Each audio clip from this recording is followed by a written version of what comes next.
5 अगस्त 2019 को भारत ने एक अहम निर्णय में जम्मू कश्मीर में लागू अनुच्छेद 370 के विशेषाधिकार संबंधी प्रावधानों को निरस्त किया और जम्मू कश्मीर के भारत में संपूर्ण विलय का मार्ग भी प्रशस्त किया।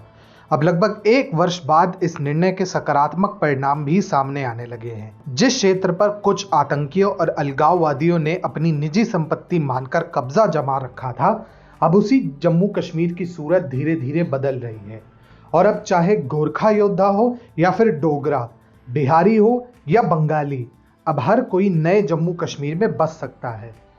कुछ ही हफ्तों पहले भारतीय मीडिया में खलबली मची थी जब बिहार से संबंधित एक आईएएस अफसर नवीन कुमार चौधरी को जम्मू कश्मीर की नागरिकता प्रमाणिकता पत्र प्रदान की गई थी।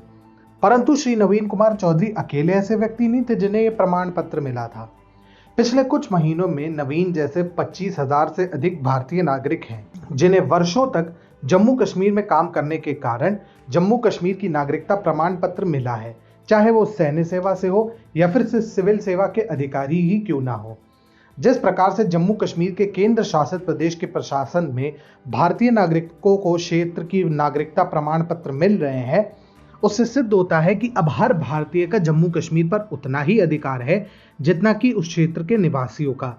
परंतु बात केवल यहीं पर खत्म नहीं होती।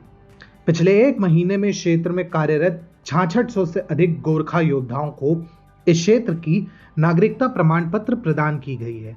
ये ऐतिहासिक रूप से भी बहुत महत्वपूर्ण है, क्योंकि जब कश्मीर राज्य को डोगरा और सिख समुदायों के योद्धाओं ने इस्लामी आक्रांताओं के चंगुल से मुक्त कराया था, तब सबसे पहले गोरखा योद्धाओं को राज्य के संरक्षण के लिए तैनात किया गया था। अब एक बार फिर इन वीर योद्धाओं को जम्मू कश्मीर में बसाया जा रहा है। पर यह निर्णय इतना अहम क्यों था? इसके लिए हमें अनुच्छेद 370 के निरस्त प्रावधानों की ओर नजर डालनी होगी। अनुच्छेद 370 के प्रावधानों के अनुसार जम्मू कश्मीर को विशेषाधिकार प्राप्त था, जिसके अंतर्गत भारत के अन्य किसी भी क्षेत्र का कोई भी व्यक्ति यहां न बस सकता था और न ही किसी संपत्ति पर अपना अधिकार जमा सकता था। इतना ही नहीं, यदि इस राज्य की लड़कियां किसी अन्य राज्य के युवकों से विवाह करती तो वह उसी क्षण से जम्मू कश्मीर में अपनी संपत्ति और अपने नागरिकता का अधिकार खो देती थी। यानी कम शब्दों में एक भारतीय अपने ही देश के क्षेत्र में ना बस सकता था और ना ही संपत्ति का अधिकारी हो सकता था।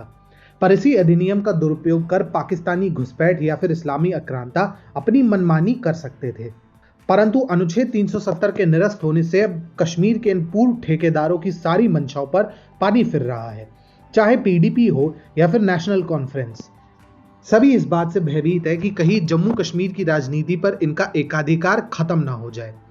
फारूक अब्दुल्ला ने तो यहां तक कह दिया कि वे भारत सरकार द्वारा कश्मीर के मुसलमानों को बाहर निकालने की इस मंशा को कामयाब नहीं होने देंगे। इतना ही नहीं, अल जजीरा और पाकिस्तानी प्रशासन भी सरकार के इस निर्णय से अत्यंत भयभीत प्रतीत होते दिखाई दिए हैं। सच कहें तो कश्मीर के इन पूर्व ठेकेदारों का भय एकदम उचित है और होना भी चाहिए। वर्षों पहले कश्मीर घाटी से जिस तरह से इन लोगों ने कश्मीरी हिंदुओं और सिखों को धक्के मारकर बाहर निकाला था, उससे इन लोगों में डेमोग्राफी बदलने का भय होना स्वाभाविक है। अगर फिल्मी अंदाज में कहे तो यह डर अच्छा है, यह डर होना ही चाहिए। ये डर हमें अच्छा लगा।